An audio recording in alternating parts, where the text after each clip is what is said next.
and into politics will be one of the biggest there is. Top Republicans in Congress say Trump's nominee for Secretary of State has all of the experience he needs. Senate Majority Leader Mitch McConnell wrote, Rex Tillerson's decades of experience have been widely recognized for forward-looking strategic planning, managing international partnerships and risk, and focused leadership around the world. He will bring these critical skills, knowledge, and capabilities into an important role after 8 years of the Obama administration's uncertain leadership. Tillerson's nomination means we have to update our running tab of millionaires Trump has picked to run his White House. If confirmed, the Exxon CEO would join 6 other billionaires or millionaires in the cabinet. Joining me now is Bruce Turkel. He is the CEO of Turkel Brands and author of All About Them, Grow Your Business by Focusing on Others. Bruce, thanks for being with us today. A lot of people commenting that this looks more like a boardroom than a cabinet. We do have all of this business expertise. Can that translate into success in the political world?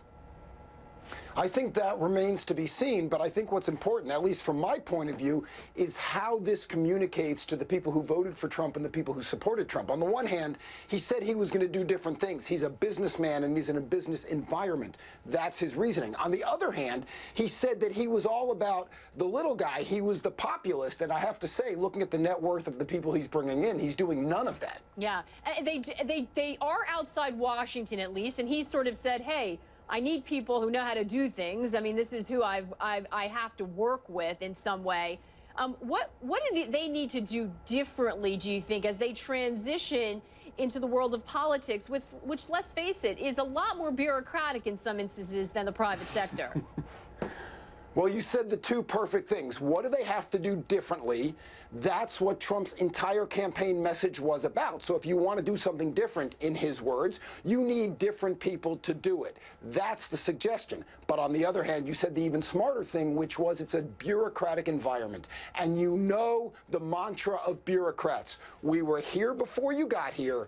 We'll be here after you leave. You're not changing us. And I think he's going to find a lot of pushback, both public, but more importantly, private, on getting things done. And that's really important because it is those sort of, civil workers in all of these agencies that keeps the wheels of government moving. It's sort of like if you bring an outsider into a company and ask them to turn it around when they don't know any of the history. We've seen that, some terrific examples of that working, and we've seen some epic fails on that. I want to ask you about their scores on their communication skills so far. We've had a lot of coming from the Trump administration in general, discussions on Twitter, whether it's aimed at the security, forces, intelligence, CIA, about military spending. Is that the best way to dictate policy from the outside on social media, delivering it at the same time you're addressing the public?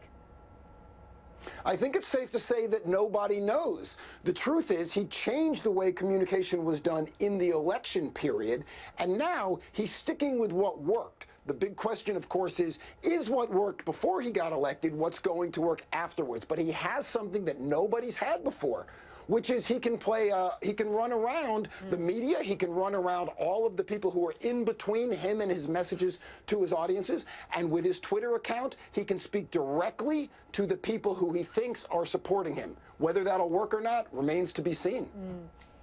One of the things that they've discussed is that these people, in many cases, are deal makers. We hear that come up again and again. We know Trump is, the ultimate author of, the art of the deal. He sees himself as a deal maker. How important is that skill for a politician to have? We haven't had a lot of compromiser deals in Washington lately. Well, it's interesting. Once again, you're hitting all the right words. Deal making is critical. But as we know from history and as we know from the different people in office who got things done, compromise is a big part of that. Now, you have a very polarized electorate. You have very polarized legislators. You have someone who, let's face it, is not giving quarter to the other side. How do you make deals if, in fact, you don't create opportunities for both sides to win? And the more deal makers you bring in who are in that millionaire billionaire class, are you going to make opportunities for them to be willing to give something up? It seems to me it sounds good, it sounds powerful, but in the real day-to-day way that Washington works, it's very likely that nothing is going to get done. Yeah, I think that is the fear of some, but people are hoping for the best. Bruce Turkel, thanks so much for joining us, sharing your insight.